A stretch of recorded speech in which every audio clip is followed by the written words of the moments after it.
That was my first day of college, 9/11. Obviously, it was a massive change for all of us. But just since you brought it up, how was that experience going out there? It was a tough experience on multiple levels. Obviously, the first one was we had never prepared for a disaster of that magnitude. Urban search and rescue teams were usually designed for natural disasters, not man-made disasters.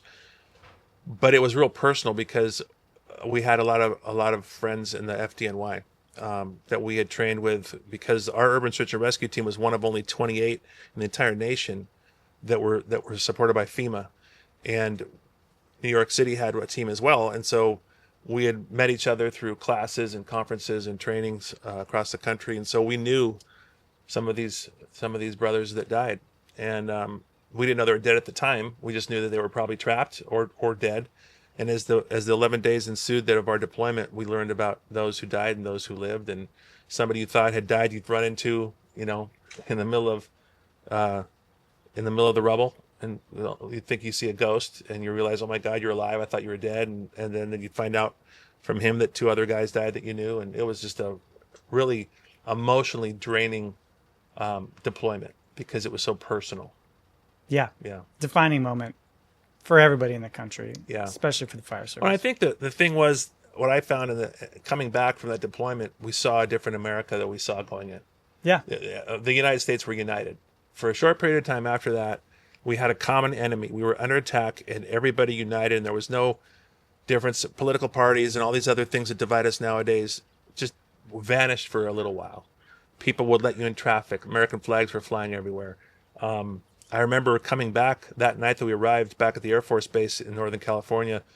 We had about an hour drive back on a bus from about 2 in the morning from the Air Force Base where we landed back to our home in Sacramento, and every single overpass had fire engines and cop cars and American flags, and we were escorted the whole way by different agencies. And we were kind of in a cocoon for that 11-day deployment. We weren't watching the news. We right. were the news. We were in it. The closest thing we had to any sense of what was going on outside was an occasional F-15 or F-16 would fly overhead, and we're like, "Whoa, this is, this is different." But we were so engrossed in the work that we didn't really understand the consequences to the nation, and to the psyche and the culture of the American public. And so when we got thrust back into the world, it was really weird because we were treated in a way that made us all uncomfortable. We were treated like celebrities and heroes, and we weren't. We never thought of ourselves as that, even remotely. Unfortunately, the destruction of 9/11 became really a body recovery. Yeah, Our main mission was recovering body parts, not even entire bodies, but body parts. And so the last thing we felt like was any form of hero, or like we had even done any good. It was so that was weight on all of us too. And I was personally going through a divorce at the time. That was my personal, on top of the deployment, the stress of that, knowing friends who died.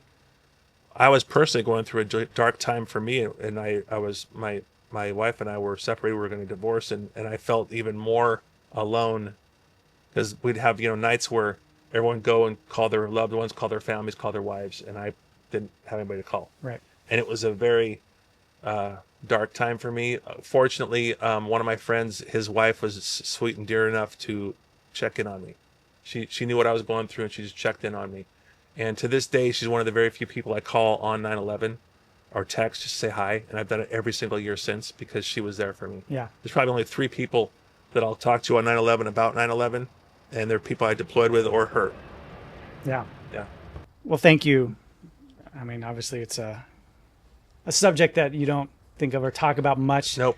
externally. So No. thank you for that. Yeah. My dad was in World War II, and he was 52 years old when I was born.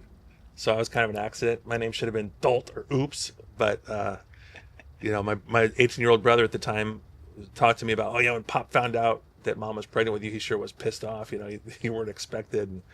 And, growing up, like most World War II veterans, he didn't talk about the war. And those of us who went to New York, we rarely talk about that. It's just, I've never been back. I've never wanted to go to the museum. It's just something that's not, Of course. yeah, Yeah, you lived it. yeah.